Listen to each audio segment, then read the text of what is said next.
Piano बजाने की शुरुआत कैसे की जाए। बिल्कुल बिगनिंग लेवल की बात कर रहा हूँ मैं, ऐसे लेवल की जहाँ पर जिस लेवल पर अभी तक पियानो को एक तरह से टच भी नहीं किया है या फिर थोड़ा बहुत ही बजाने की कोशिश की है और सीखने वाले हैं, उन स्टूडेंट्स की बात कर रहा हूँ मैं कि शुरुआत कैसे की जाए, किन किन बातों का ध्यान रखा जाए, कौन कौन सी गलतियों से बचा जाए। तो सबसे पहली बात तो पियानो को समझते हैं कि आखिर पियानो किस तरह का इंस्ट्रूमेंट है और इसको किस तरह से बजाया जाता है। देखिए, पियानो को दोनों हाथों से बजाया जाता है, लेफ्ट हैंड से और राइट हैंड दोनों से।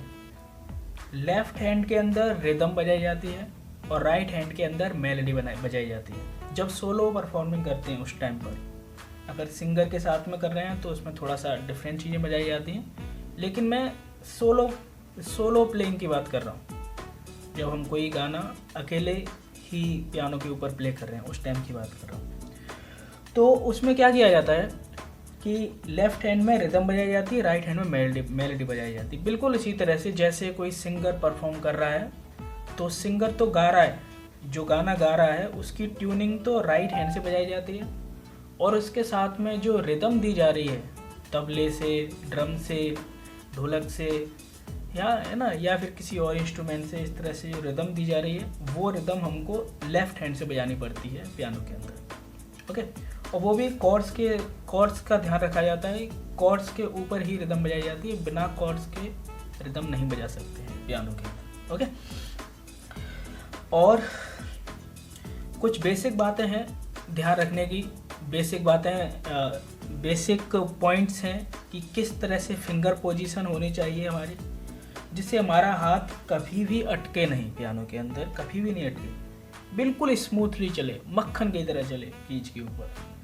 तो उसके लिए क्या है कि एक्सरसाइजेज को बड़े ही बारीकी से समझ के और उनको बिल्कुल उसी पैटर्न में बजाया जाता है जिस पैटर्न में वो हैं ऑलरेडी। किसी ने भी एक्सरसाइज बनाई है, जिस तरह से उसने डिजाइन किया है उस एक्सरसाइज को एग्जैक्टली उसी तरीके से बजाया जाता है। जैसे कि हो सकता है उसने डिसाइड कर लिया हो कि ये ई बटन है, ई की है, ई के ऊपर थर्ड फिंगर आनी है, ये थर्ड फिंगर, जैसे 1 2 3, यहाँ से थंब को 1 मान के गिनते हैं 1 2 3, तो ये थर्ड फिंगर इसके ऊपर ही आनी चाहिए, कहीं और नहीं। उस एक्सरसाइज के अंदर इस तरह से कोई फिक्स बातें हो सकती हैं, उन बातों का ध्यान रखा जाना चाहिए।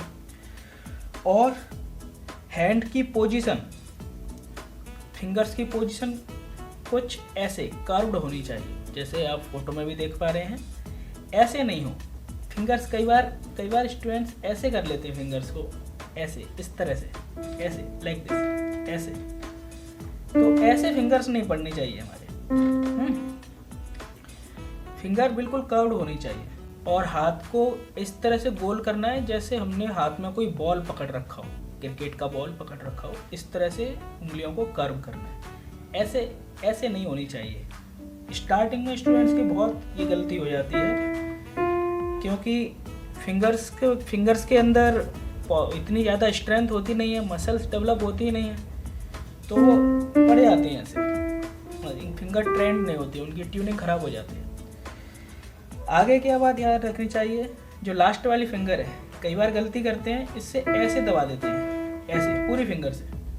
इसकी भी टिप ही यूज करनी है, सभी फिंगर्स की टिप यूज करनी है इनको, थंब की भी टिप, सबकी टिप यूज करनी है।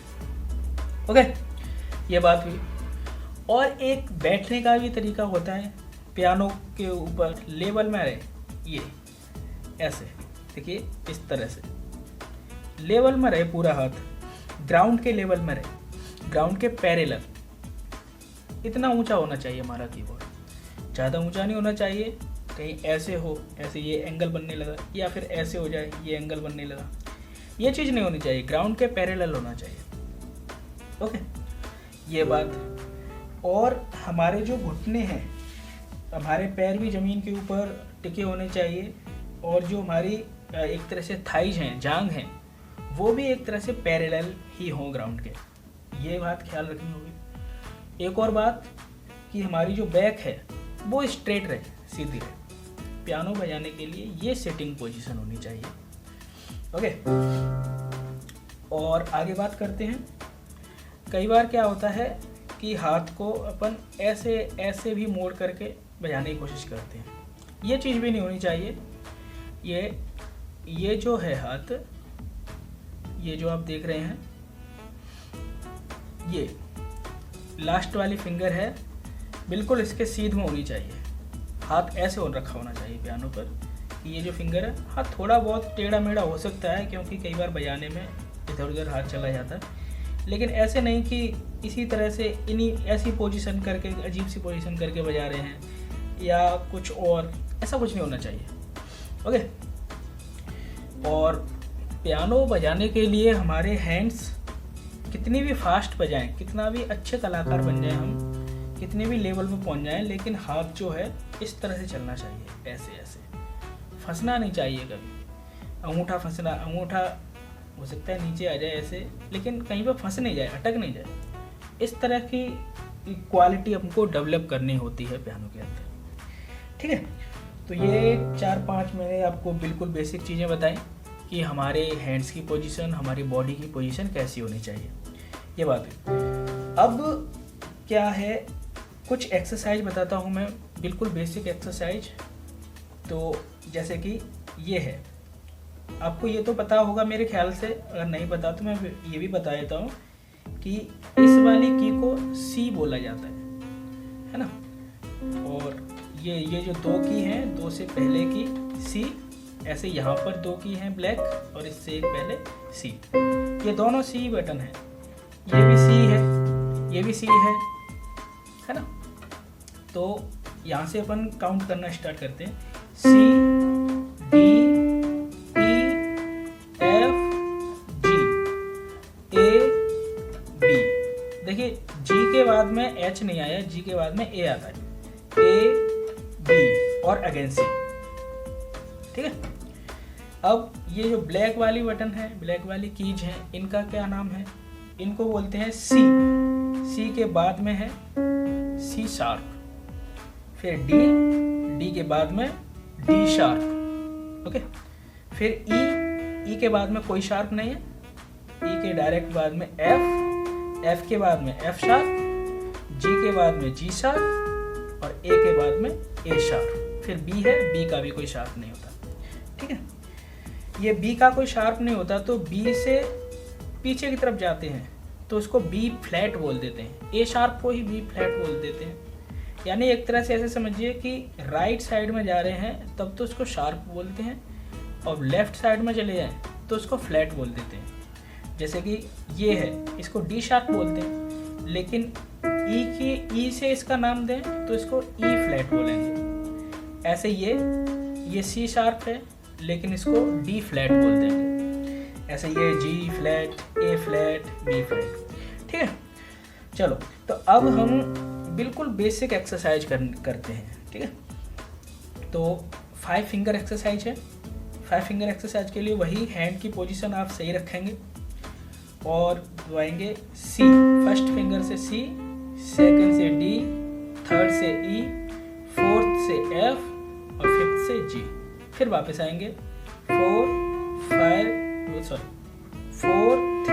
2 1, 1 2 3 4 5 4 3 2 1। सेम लेफ्ट हैंड में करेंगे 5 4 3 2 1 2 3 4। ओके, अब दोनों हाथों से एक साथ करेंगे 1 2 3 4 5 4 3 2 1 2।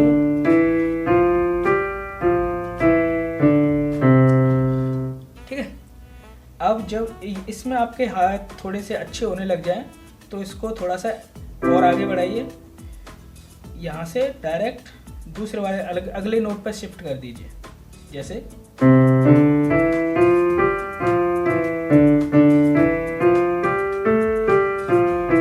तरह से, और सी से अगले सी तक जाइए, इसी पोजीशन, इसी क्रम में। ये मैंने स्पीड बढ़ा दी लेकिन लेकिन आप स्पीड लिमिटेड रखिए, सॉरी कॉन्टीन्यूस रखिए, एक जैसी स्पीड रखे पूरे में, है ना, जिससे रिदम बनी रहे। और चाहे तो आप इसके लिए मेट्रोनोम भी यूज कर सकते हैं।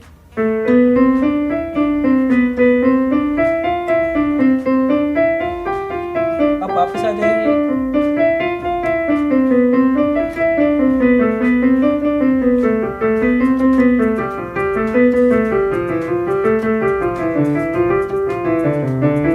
इस तरह से, ठीक है।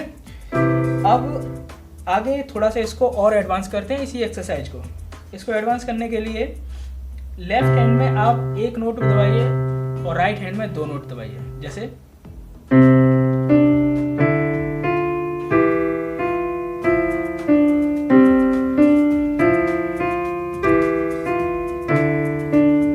ठीक है। और इसी को फिर आगे बढ़ा सकते हैं।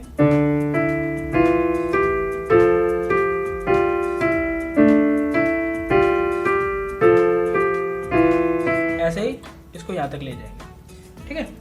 अगली बारी में आप क्या कर सकते हैं, अपोजिट कर दीजिए, राइट हैंड में एक नोट, लेफ्ट हैंड में दो नोट, इस तरह से।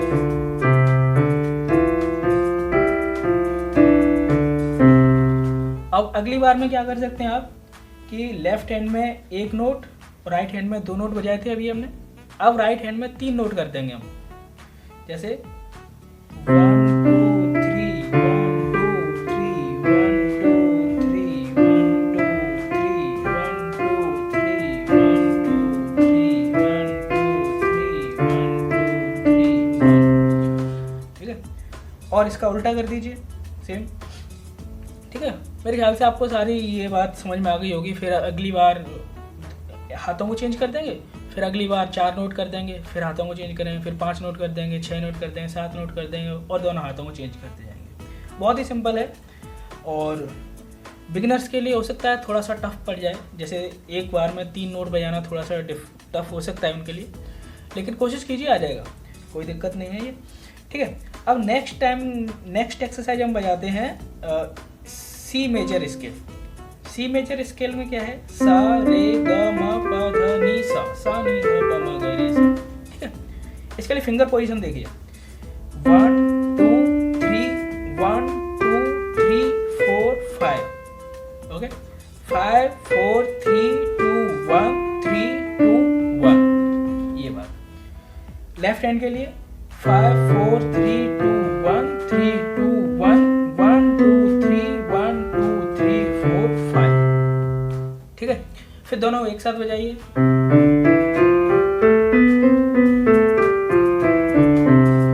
ओके। और इसी में थोड़ा सा और एडवांस कर सकते हैं, जैसे पिछली वाली एक्सरसाइज को हमने एडवांस किया कि एक हाथ में एक नोट, दूसरे हाथ में दो नोट, फिर एक हाथ में एक नोट, दूसरे हाथ में 3 नोट, उनको अदला बदली करती थी, है ना। और फिर 4 नोट 5 नोट 6 नोट, इस तरह से कर सकते हैं। तो मैं प्ले करके बताता हूँ आपको। इसके लिए आपको एक ऑक्टेव को सिर्फ छोड़ना पड़ेगा बीच में, तभी बज पाएगा, नहीं तो ये नहीं बज पाएगा।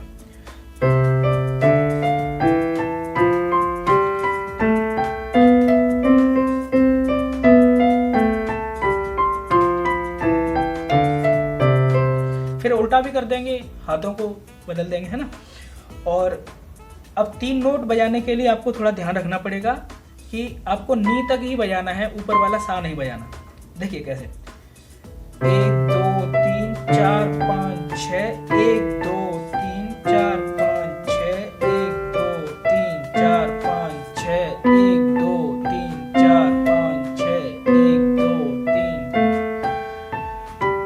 ये मैं क्यों कर रहा हूँ, अगले वाले सा को क्यों नहीं बजा रहा, क्योंकि उसको बजाने से फिर हमारी रिदम खराब हो जाती है।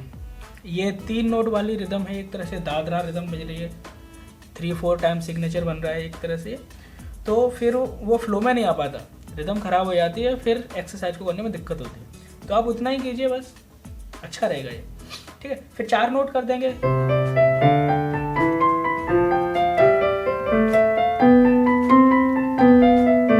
सॉरी अभी भी मैं 3 ही बजा रहा था, सॉरी, 1 2 3 4, है ना, 1 2 3 4 1 2 3 4।